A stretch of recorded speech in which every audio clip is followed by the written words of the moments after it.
Okay. Alrighty, so as I said before, my name is Clint, and now I'd like to introduce our presenter, Cindy Piester, who will be educating us tonight about the greenhouse gas emissions produced by our country's military that contribute to the climate crisis. Cindy has been studying and organizing for decades, calling for our country to reform our military to operate in a more just and environmentally responsible way. Cindy is tireless in her research. She doesn't tackle small problems. Cindy is a visionary about the root causes of the climate crisis. And as an activist, she can only think big, but always with heart and connection to others. When Cindy led the planning of a Ventura County Climate Summit at Oxnard College, she brought a desire to educate students at Oxnard College about climate change, and it resulted in an exceptional event. Her interest in educating the public about the U.S. military goes back decades, working with Veterans for Peace, from when her husband served in the military. She speaks about her findings with fearless tenacity. She did not rest until she got all the big names and organizations she could think of to sign a letter to Secretary of State John Kerry, asking him to spotlight and challenge the military's carbon footprint. She recently organized influencers behind Representative Barbara Lee's introduction of a similar resolution in Congress. Cindy, welcome, and thank you on behalf of the Conejo Climate Coalition for bringing your knowledge and passion tonight. And I'm going to ask if everyone could put their questions. If you have any questions, put that in the chat, and then Cindy will answer as many of those as possible after her presentation. All right, Cindy, if you want to screen share, take it away. You need that screen share. That one, that's up there. Now I need mine. It's not. Okay. Okay.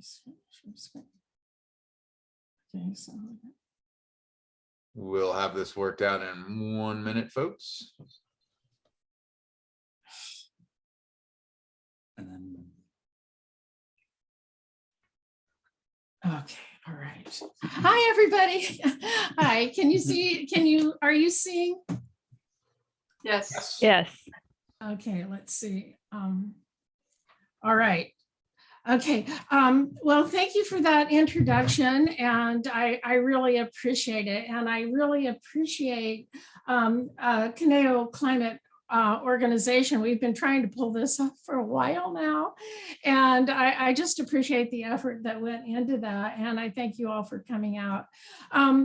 Yeah, I've been at this for a very long time. It's very important to me. I was working as a peace activist for most of my life in one capacity or another. And when I decided that I wanted to start working on climate, the linkages between the two of them became very, very clear to me right off. So this has been my effort. We as a nation need to rethink what national security entails. For too long, the focus has been on defeating other nations, but climate change cannot be bombed into submission. Even with the threat of nuclear weapons, the U.S. military is making adaptive plans to protect their many bases that are at risk, but they aren't really acknowledging their own impact and their own threat to climate, which is really quite significant. So that's pretty much what I want to cover and share with you. We as citizens are often a bit blind to our own militarism. Now, all of you in this group may be exceptions to that, but we need to understand that U.S. militarism is really the enforcement arm of our own economic system. And at this point, our climate situation is so urgent that the United Nations Secretary General Antonio Guterres tells us that the IPCC's latest report is really code red for humanity. I'm not going to spend much time at all. I just have this one slide on actual climate change because I'm assuming that everybody in here is really well up to speed. But I wanted to put this one in because I thought it was really significant. You know, while the Earth's surface temperature has risen since 1880 to about 1.2 degrees Celsius over pre-industrial times, the oceans are really picking up a lot of that heat. And Lei Jing Chang, a lead author of the United Nations IPCC's World Ocean Assessment, tells us that the oceans are warming at the level of 5 or 6 Hiroshima bombs of heat a second. Well, and that has been going on for 25 years. It's accumulated now to an equivalent of 3.6 Hiroshima atom bomb explosions of heat. So this is really dire in terms of code red for humanity. Climate change is widespread, rapid, and intensifying, and some trends are now irreversible, as I'm sure all of you are well aware. I wanted to put this slide in from the 6th assessment report.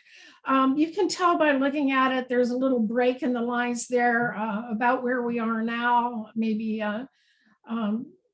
2021 or so. And then the lines go out and they diverge and go to the end of the century. And all of those possibilities that we're seeing at the end of the century, from very low CO2 emissions of maybe 1.4 or so, going up to 5, heading towards 5 degrees Celsius rise in temperature, are possibilities all dependent on our actions now. So I know you're a very sophisticated audience, and I really appreciate that. I'm hoping that our actions between now and 2030 will make the difference. And then to kind of pull us back to our focus today, I really want to focus on Pentagon's greenhouse gas emissions. Veterans for Peace is the primary group that I'm working with. Excuse me. And this climate crisis and militarism project has been really an exciting thing to be a part of. And I'll tell you a little bit more about what we're doing as we go along. But I'm hoping that we will actually have some role to play in this. So the U.S. military is the world's largest institutional user of fossil fuels and the world's largest institutional producer of greenhouse gas emissions.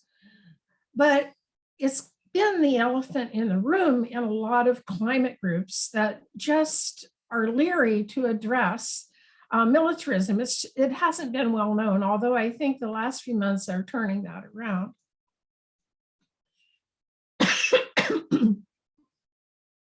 I want to give the Department of Defense credit where it's due. They have committed to reducing emissions from utilities, buildings, non-tactical vehicles, and power generation, that it would work, and they intend to continue to work towards increasing energy efficiency of operational platforms. However, this falls very short of what is actually needed. And they are taking the tack of addressing climate in terms of adapting to it, but not really mitigating it and not really owning up to their own role in it. So before we go further, I just want to pull out the facts behind this, that with only 30 years of oil left, environmental physicist Dr. Omar Clay tells us that a military based on fossil fuels cannot hope to stand in the face of climate change. So the little lower blue triangle, and this is a graph from Stanford University, that is indicating how much oil we have left in the earth that we can frack or drill or get out, and it's due to run out by 2030, the entirety of the Earth's supply. And we're due to run out of natural gas by 2040 and coal by the end of the century. So the military has been aware of that, but their way of dealing with it is not one that I think most people in this group would agree with. U.S. Air Force is the single largest consumer of jet fuel in the world, and I'm going to go into the military blueprint now. A single F-4 Phantom fighter burns more than 1,600 gallons of jet fuel per hour and peaks at 14,400 gallons an hour at supersonic speeds. Well, you guys correct me if I am wrong in my math, but I went over this a few times and I think I'm right.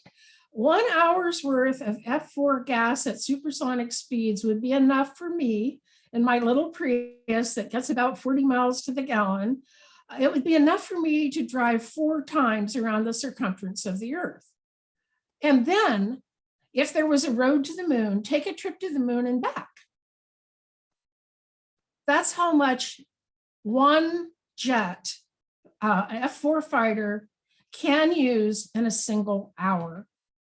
So when we're talking about the consumption of jet fuel and the consumption of fuel by the military that they're using with absolute impunity, it's a startling number.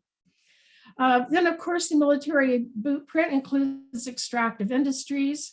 60% of domestically produced oil is used by the U.S. military, and extraction of all natural resources such as oil, gas, minerals, and metals contribute to notable percentage of the global release of greenhouse gases into the atmosphere. Then when those rare earth materials or metals are smelted, when we melt steel, for example, that all involves emissions. It takes 1.86 metric tons of greenhouse gas emissions to produce a single ton of steel. And when we think about these huge aircraft carriers and how many of them there are, and then the 100 or so fighter jets that are on them and all this equipment, it's a huge amount of materials. And all of this is being put into the atmosphere. Weapons testing in our oceans is using live ammo and bombs is taking place right off of our coasts. The Port Hueneme Naval Base is tasked with weapons testing, and as such, they have been exploding live ammo and bombs in our coastal water. Such exercises have a devastating impact on land, sea, and air while contributing to climate change. And tons of bombs, heavy metals, missiles, sonar buoys, high explosives, and depleted uranium munitions are being left behind, and they're extremely harmful to both humans and marine life. The Navy's own documents reveal that they have plans to use another 20,000 tons of heavy metals, plastics, and highly toxic compounds over the next couple of decades in the oceans as they conduct their war games. So this is right here.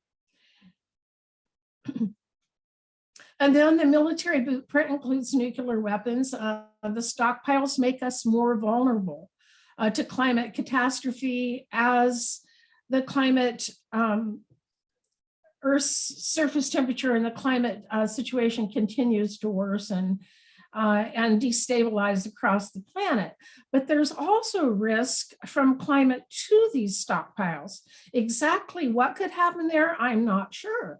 But our bases are at risk. And this is something the military is not really looking at very carefully, in my opinion, although they do have lists of bases that are at risk for fires. They have lists of bases that are at risk for sea level rise.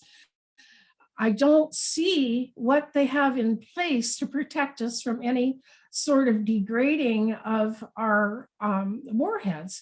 Maybe it's not needed, but it's concerning to me. And of course, these weapons are illegal. The DoD has hundreds of bases stateside and 800 or more overseas, dwarfing the footprint of any corporation. Many of them are badly contaminated by PFAS and other pollutants. And Maureen Sullivan, who heads the Pentagon's environmental program, says that her office contends with 39,000 contaminated sites. So these bases shown on this map, it gives you an idea of the spread of the bases across our global community. Approximately 800. The military is not forthcoming, they're not transparent. And when they put out their own documents, they actually used calculations put out by David Bond who is an expert on military bases. They are not seeming to be very competent or careful in calculating exactly what we have where. And in further backup for our bases, our naval strike forces do serve as mobile military bases, entire fleets moving across the ocean to get in position whenever there's any sort of conflict that they may want to respond to.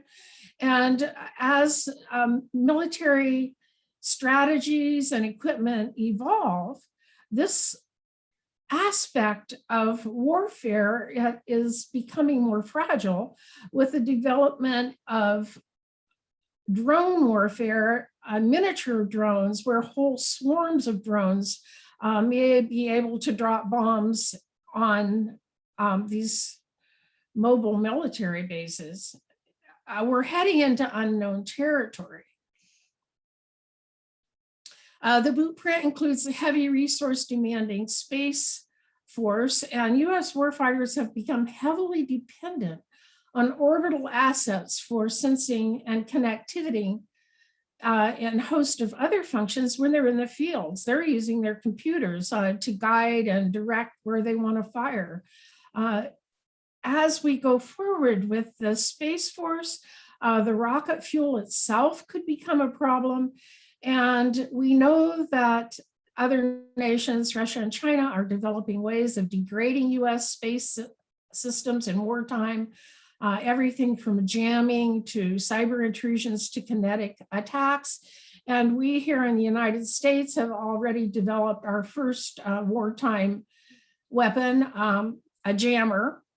So any hopes that we have about maintaining space for peace is probably illusionary. Military blueprint includes vast logistical supply lines. You see in this picture oil, just a barrel of oil.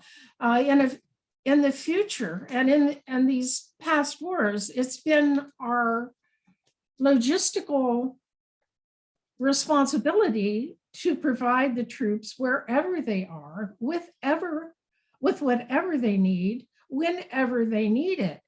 That's a huge supply line. It's been being developed since 1907. And oil is really central to the whole thing. So our government has developed a new type of national security doctrine. I say new, although this came into being in May of 2001 under the George Bush administration. It's called full spectrum dominance. And I don't know how many of you may or may not be aware of it, but essentially full spectrum dominance is meant to control every aspect of our planetary survival and space, from the oceans to the seas, the rivers, the lakes, the land, our air, our atmosphere, space itself, cyberspace, and our psychological control, our informational space and biological space, as well as electromagnetic spectrum space, such that no opponent, no entity could actually interfere with operations in the field. That is their goal. That is what they are trying to accomplish. Now, when we look at things like control of information and ask what that means for a democracy, it's very chilling. I think we could look to Julian Assange and Edward Snowden for answers about that, because that's where we are now. The Bush administration brought us that national security doctrine. They also brought us the wars on Afghanistan and Iraq, bringing death and destruction to those nations. And what they achieved out of that, of those wars, is that the oil came under our control. Part of the process in terms of climate that has been very effective has been the results of ExxonMobil and the American Petroleum Institute's efforts to undermine the public's understanding about climate science. And I'm sure that Dick Cheney with Halliburton played a role in that as well. And it's been a huge setback for climate activism, having to deal with that initial boost from them to the public saying that it was not really legitimate science. And then there's the wars. Public Affairs at Brown University estimates that the US military has emitted roughly 1.2 billion metric tons of greenhouse gas emissions between 2001 and 2019. And these wars for oil and oil for wars appear to have been the result of years of pressure by the oil industry insiders who funded the Bush-Cheney election at a cost of hundreds of thousands of lives with the wars. But as I said, it left Western oil companies controlling Iraq's oil. And of course, these wars were based on lies. There were no weapons of mass destruction. That was concocted by George W. Bush and Tony Blair and denied by the United Nations. The US dropped 100,000 pounds of bomb on Iraq in just the first few days of the war in 2003. The bombing destroys the natural environment as well as the infrastructure. And these types of emissions have never been measured. They have to be exceptional. The military blueprint includes burn pits and toxic dumping. And you can just look at the slide and see how black that smoke is. What's being burned in those pits are every sort of toxic waste, including jet fuel, chemicals, toxic heavy metals, and likely body parts. It's just everything is going up there. It's had an impact on our troops. 3.5 million veterans have been exposed to and suffered from these toxic fumes and carcinogens that went into the air. And 80% of those cases were denied compensation. And then you can imagine the impact on the local communities. The blueprint includes Agent Orange and depleted uranium. The Vietnamese still lose between 500 and 1,000 people every year from bombs that the Americans dropped 50 years ago.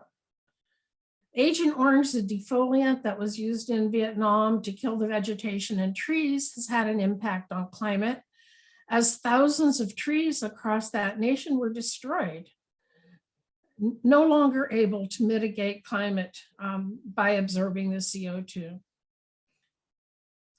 Depleted uranium contributes only by destroying the resiliency, though it doesn't have a direct impact on global warming. And the impacts on the civilians who have lost their lives is just, and faced numerous tragedies, their homes, their countries destroyed. These civilians are simply written off as collateral damage. It's truly an insult to those populations. And then in Afghanistan, there's so much here that I could report back to you on, but within the scope of 40 minutes, it's really difficult. The US Air Force's Central Command data shows that during the first 9 months of 2018, manned and unmanned aircraft dropped 5,200 bombs on Afghanistan. Jonathan Steele, a British journalist who spent a lot of time in Afghanistan, has convincingly made the argument that 100,000 Afghans were killed in just the first few months of the American invasion in 2001. So the statistics have not been measured, they have not been kept. The numbers that are put out there publicly are very, very low, and I doubt that they are accurate. Also, in that right-hand corner, you can see a slide that shows warming of the climate going from the blues to the reds. This has happened heavily in Iraq and Afghanistan. These countries were already impacted by climate change before we went in there. And at this point, people are suffering from food and water deprivation and insecurity. The United Nations World Food Program just recently said 14 million people are marching towards starvation unless we provide international aid. And then there's all kinds of backstories of the CIA involvement in things like death squads that were doing night raids on religious schools and targeting children, with children as young as 8 being massacred. There's also strong indications of U.S. involvement in opium trade, having put Hamid Karzai in control of the country, and his relationship with war crimes criminals. There's a lot of dark underside to this that we don't hear about. Why we are there, I think the official reasons are very shabby and we were never really told, is my personal opinion on that. Refugees from wars in Iraq, Afghanistan, Palestine, and Syria, and around the world are being joined by millions of others suffering climate impacts, and some of them from both of these. The World Bank conservatively estimates 140 million people in sub-Saharan Africa, South Asia, and Latin America being displaced by 2050. So war causes climate change, and climate change in turn causes war. The climate catastrophe is unparalleled in human history. Ignoring the contribution of US militarism and wars to this existential threat only allows the war machine to continue polluting our atmosphere unimpeded. Who benefits? Well, it's not the people, and it's not our soldiers. The soldiers' suicide rate at this point is 16 a day, down from 22.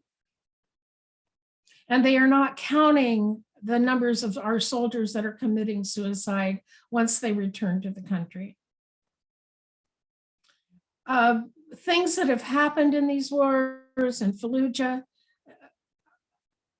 the soldiers aren't missing them, and they can barely live with themselves, many of them. And this is something I understand from personal experience of my work with veterans. It's a horrible thing that we are doing to our soldiers. So who benefits? Okay, the military industrial complex, the aerospace and defense industry reported 697 billion in revenue from 2020. When that's added in with the gas industry's reported revenue of 110 billion, this is approximately, well, it's actually more than the 2022 budget request for 753 billion. This is a lot of money. And this is where a lot of our money is going.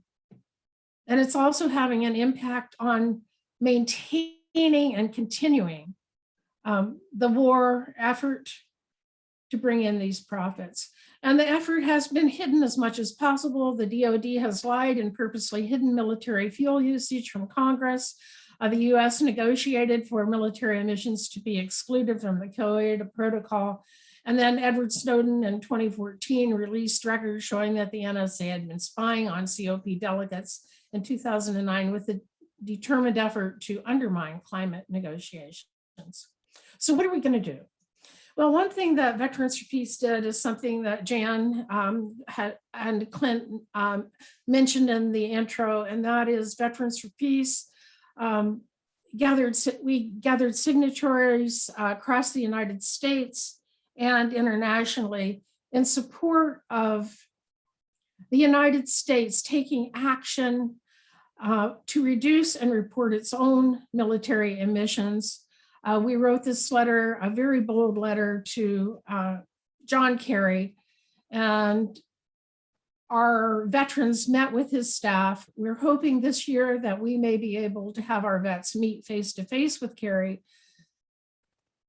I don't know whether that ever will be successful, but we're giving it our best shot, and we certainly have broad support across the world. U.S. militarism, this is one of our own banners at a parade in New York City. One of our efforts too is to support frontline communities. VFP was together with Standing Rock.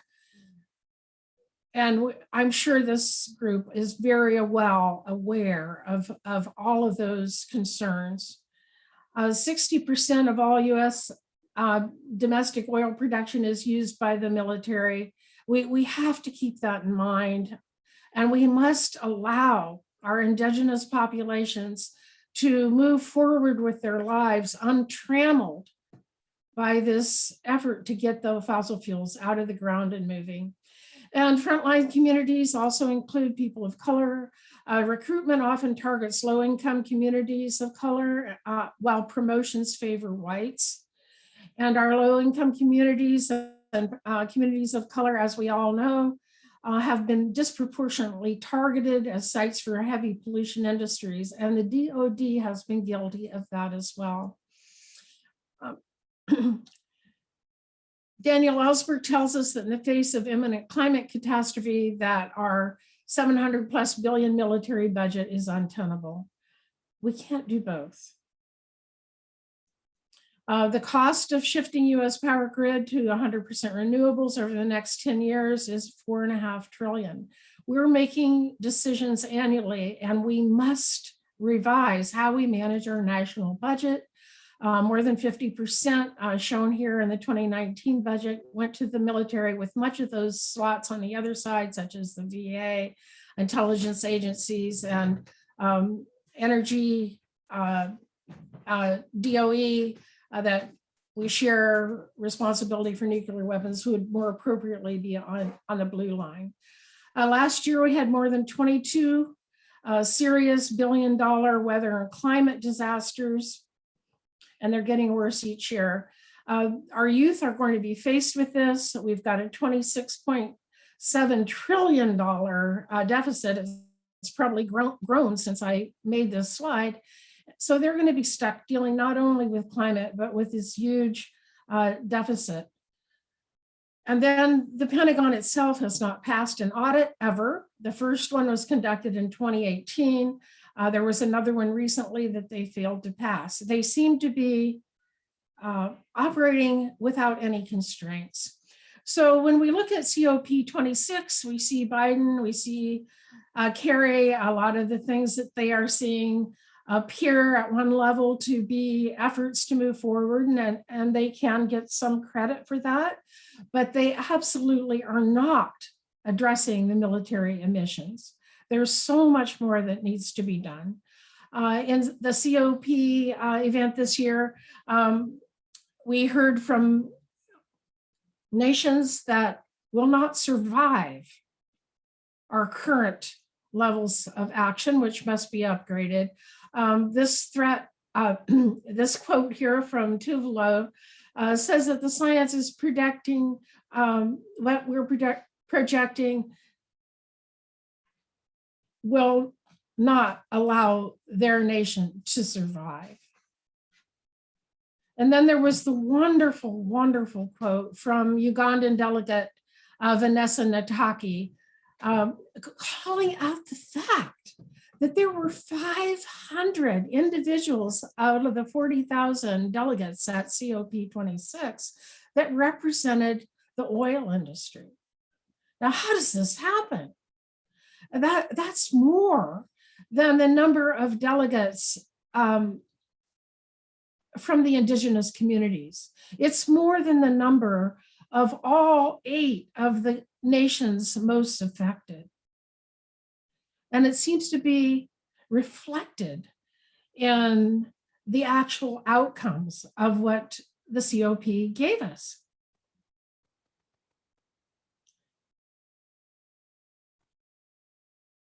Scientists from within the IPCC were acting out of fear that their reports would be watered down, and they leaked something called Part 3 of the IPCC's report months ahead of schedule so that people would have it for the COP26. And that report provided crucial information about the huge energy consumption of wealthy populations and the need for all of us to adopt lifestyle changes in order to avoid civilizational collapse.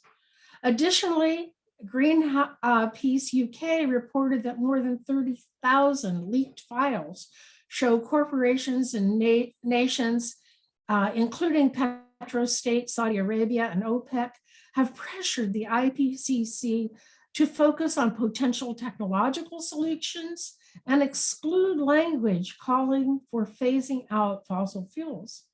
And in the end, COP26 weakened language did only call for phasing down unabated coal power and inefficient fossil fuel subsidies rather than phasing out of fossil fuels. UN Secretary General Antonio Guterres tells us that the COP26 outcome is a compromise, reflecting the interests, contradictions, and state of political will in the world today. It's an important step, he says, but it's not enough. It's time to go into emergency mode. The climate battle is the fight of our lives, and it must be won. Somehow, all of us must stand together. And I believe that the 6 to 7 hours of marchers in the streets at Glasgow do give us hope.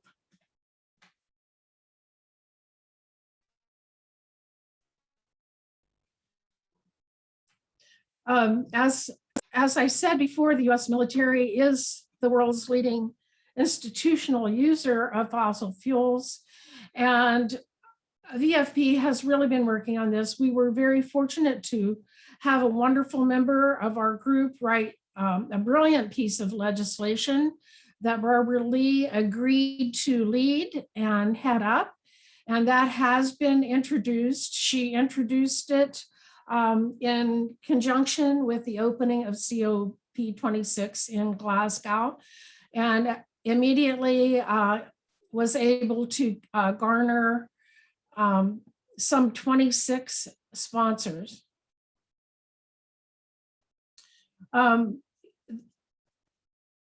We are calling for strict, transparent, and independently verified reporting of greenhouse gas emissions from both domestic and overseas operations, from military contractors, and from manufacture and transport of military equipment and weapons.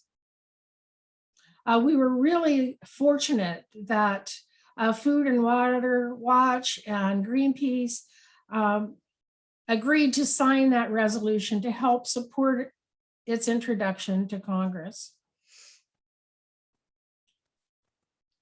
Barbara Lee calls it recognizing the duty of the Department of Defense to annually report all greenhouse gas emissions and progress on reduction targets. So I could use your help. VFP could use your help on this.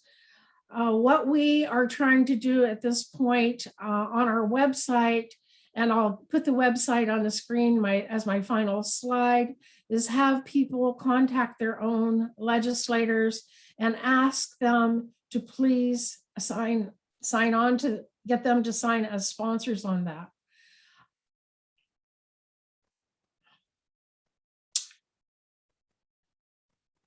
Yet from the podiums of COP26, despite our best efforts, there was no mention of military emissions. This kind of lets militaries off the hook, regardless of their contributions to the problem. And with only a decade or so left for humanity before we reach the critical climate tipping points, this will leave humanity without any possibility of acting to mitigate the worst scenarios. We really need to have military emissions included and move forward as strongly as possible. Greta Thunberg tweeted this reminder: the people in power don't need conferences. They don't need treaties or agreements to start taking real climate action. They can start today. When enough people come together, then change will come, and we can achieve almost anything. So instead of looking for hope, start creating it. And that, my friends, is what all of us are doing, and certainly what VFP is doing. So I'm hoping that all of you will consider asking Julia Brownlee to sponsor House Resolution 767 and report DOD emissions. Our efforts to move into the Senate are looking very positive, but I cannot report to you on that officially yet. But we certainly could use your help moving forward with this. And again, I want to thank you all for your support and allowing me to present this. And that concludes my talk. Thank you very much. Wow, thank you very much, Cindy. That was excellent, and definitely stunning. Yeah, if we have any questions, you can put them in the chat now. We're going to stop screen sharing here in a moment.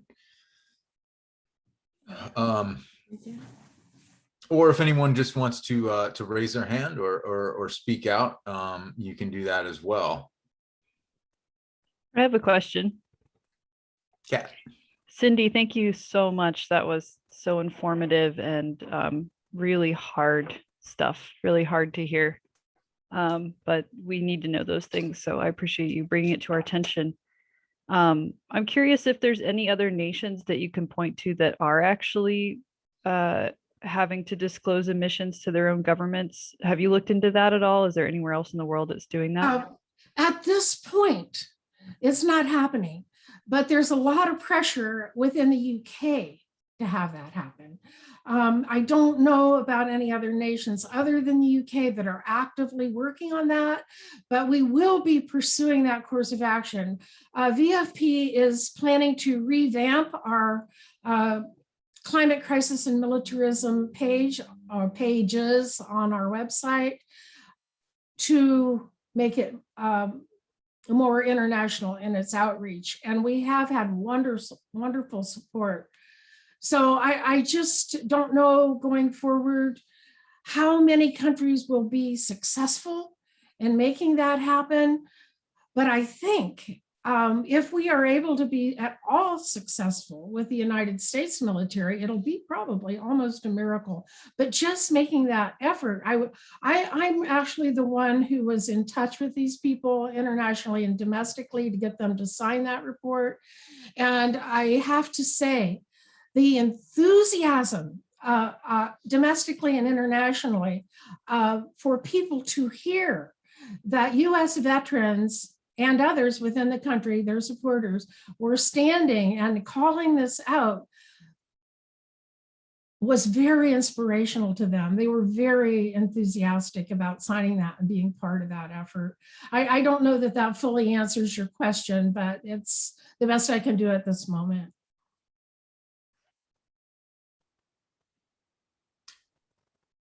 All right, so I have a question in the chat here, and it says, in 2014, Forbes said a military advisory board came out with a report called National Security and the Accelerating Risks of Climate Change. And this is Don Price saying this. I downloaded a report from 2007. There is a 2014 update. Have you reviewed this report, and is it worth reading? The report was put together by the CNA Corporation, and then he provides a link there.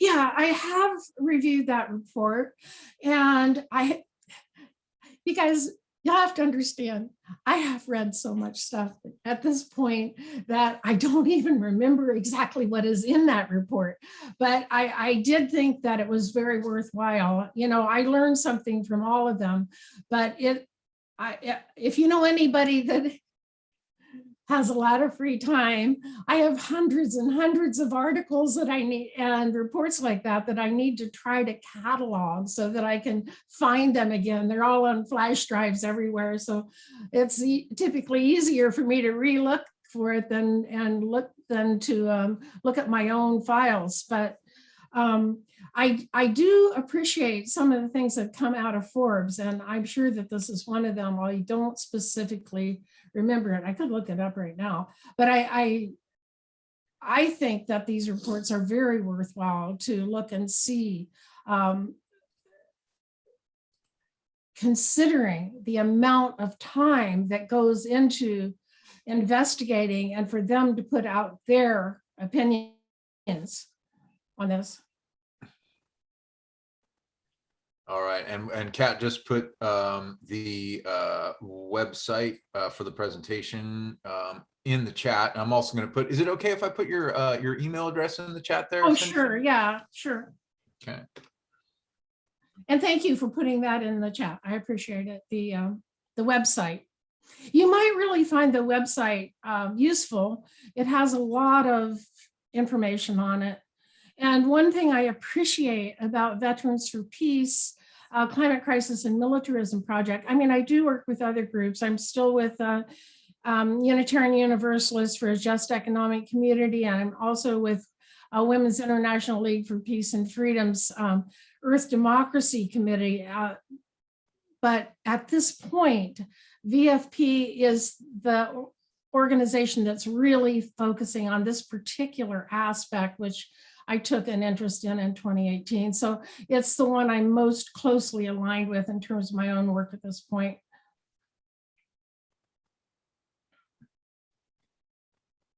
You know, I'd like to ask you all something if you don't have a question. So I'm assuming that the people that are watching this, all of you, are really far more sophisticated than the average person or member of our society. And I'm wanting to know how much of this information that I put out to you you're already aware of. And I'm not going to feel hurt at all if you already knew all of it.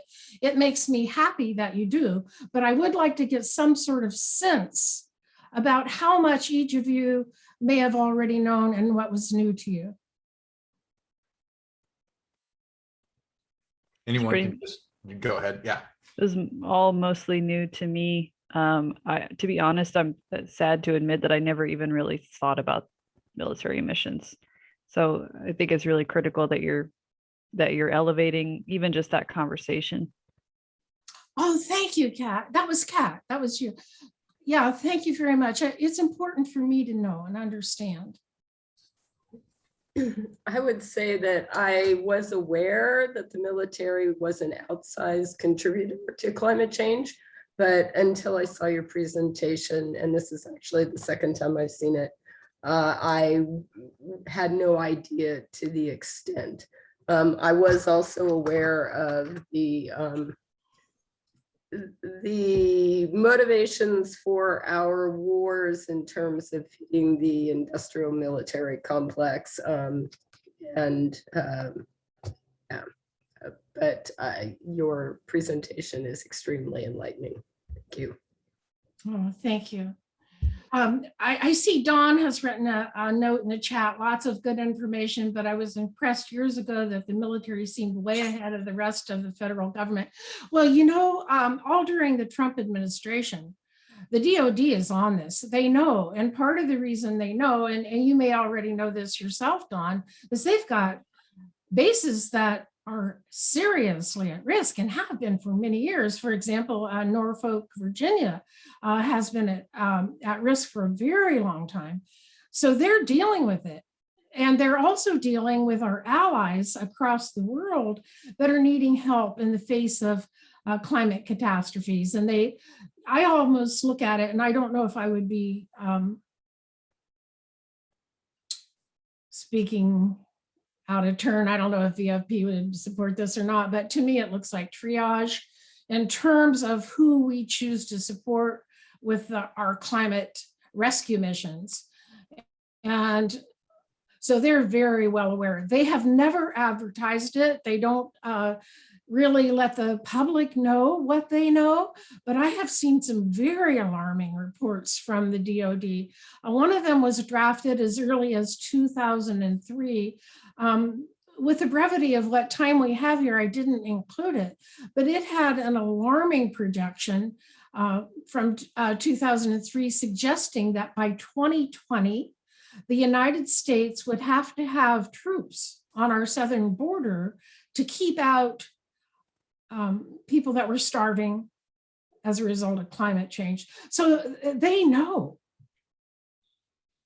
They just aren't keeping us abreast. And I'm sure that under the Trump administration, they just kept on going. They kept it to themselves, but they understand. And they also know that they aren't going to be able to ride this show out. They also know that they don't have the capacity to continue going forward. I mean, as that one slide I showed, that we're running out of oil in 30 years, no matter what happens. There's also been a report that I have to get back to and look at that suggests that as oil gets tight and fossil fuels get tight in our own country, and I wouldn't doubt if they wouldn't be comfortable around the world, that they have no problem in acquiring that for themselves at the cost of the public, whatever supplies are left, that we may be on rationing, but they're not going to be on rationing until the bitter end. And that full spectrum dominance report, I mean, that came out as we were going into Iraq and Afghanistan. I think that was partly their response to, hey, we're going to ride this out to the end. We're going to be the tough guys on the block. We're going to take what you got, tough. We've got 2 more questions in the chat there, if you can see that, Cindy. Oh.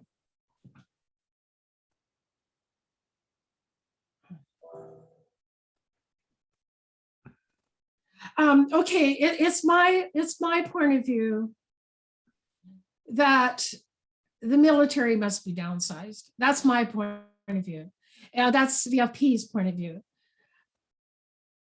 We have a very limited carbon budget going forward for the entire world. The United States has already been the biggest cumulative user of fossil fuels of the entire world, coming in at about 25% of the cumulative emissions. We don't have the moral right to continue to do this, to do any of what we've been doing, including our lifestyles. And we certainly do not have the moral right for our military to continue its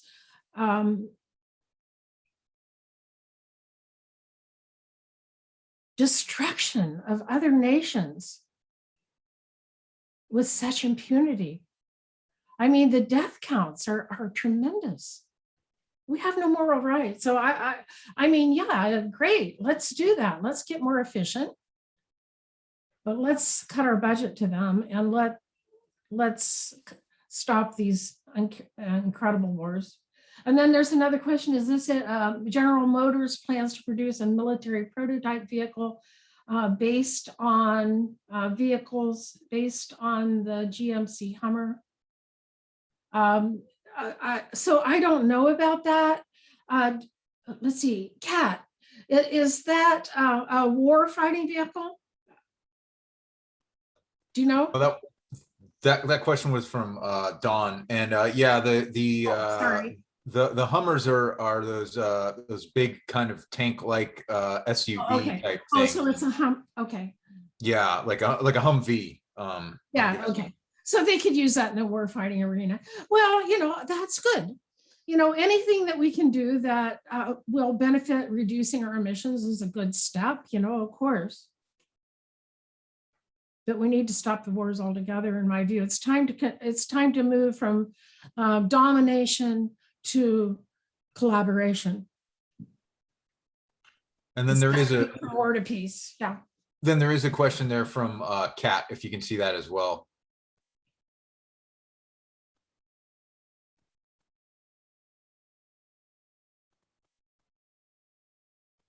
Yeah, no, we don't want to worry about living under Russian or Chinese rule. That's true.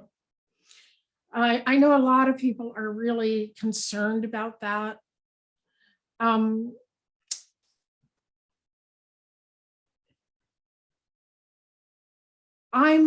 personally more concerned about climate change myself. To me, I don't see personally how human beings can survive this. I think it's an extinction event. And that if we don't get our emissions under control, nobody has any hope. I mean, how high does the temperature on Earth have to go before we join all the species that have been extinct? That's just my personal opinion. I like to stick with the facts. You know, we're talking about the future, and you may be correct, but I don't think that our government and our military has been honest with us or forthcoming with us. And I don't have a lot of faith in my own country's decision-making with all of this. For me, it's very difficult to live and be a citizen of a nation that has the history that we have related to our wars. Have you and your Veterans for Peace met with Julia Brownlee to discuss this? No, we haven't met with Julia Brownlee to discuss this. And I'm not in Julia's district, but I'm just a block away from her district. But if any of you wanted to meet with her, maybe someone from our local group would be willing to go with us, and I would be glad to try to arrange it and speak to her and maybe even show her a short version of the presentation. It would be wonderful to have her on board. Yeah, I think I don't want to speak for everyone in the Caneo Climate Coalition, but I think that would be a good idea. I think that's something that we would we would like to do, to meet with Julia and at least present this to her. I know she's a huge proponent of the veterans in the area, you know, but I don't know if she knows this. I knew some of these facts. I had been told. I had someone I used to work with. He now is in the works for the Hiroshima Peace Institute, and he had told me at one point about the amount of oil used by the military, the U.S. military, and I mean, that fact stuck with me. But to see all of this in one place at once, your presentation, I mean, it was amazing, and it was very distressing as well. I wish more people could see that, and definitely Julia Brownlee, if we have any way to present that to her, I think that would be that's key. That's absolutely key. It's something that we need to do. So, well, the other factor is she sits on the select committee for climate change, and I haven't read the whole report that came out last year. Was there any mention about the military? Do you happen to know that, Cindy? And if you don't, that's fine. I mean, it's a lot of pages, but I'm just curious if there was any mention in that report. And excuse me, what report, Faith? What report are you talking about? From the select committee on climate change. Oh, you know, I need to look at that. You know, I really need to look at that. I haven't looked at that, but I do know that Julia, it's kind of related to our earlier question, that Julia Brownlee signed the NDAA in 21 last year's NDAA. And what we did not know at VFP until after this resolution was already in the works was it included a call for the U.S. Department of Defense to report its emissions in the NDAA. Now, a lot of people signed that on both sides of the aisle, including Julia Brownlee. They probably didn't know it was in there, but it is a point that we could make if we met with her. And in the meantime, I will make sure that I read the document that you just made reference to. Thank you, Francis. all right, so we're at 7:05. Maybe we could wrap it up with one last question, if anyone has one.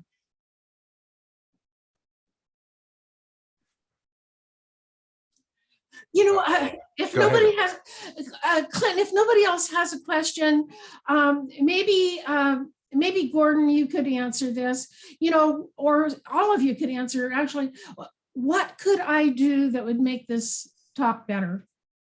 Every talk I give is different. So if you could let me know that, it would be nice. And if we're out of time, maybe you could just email me, but I am interested.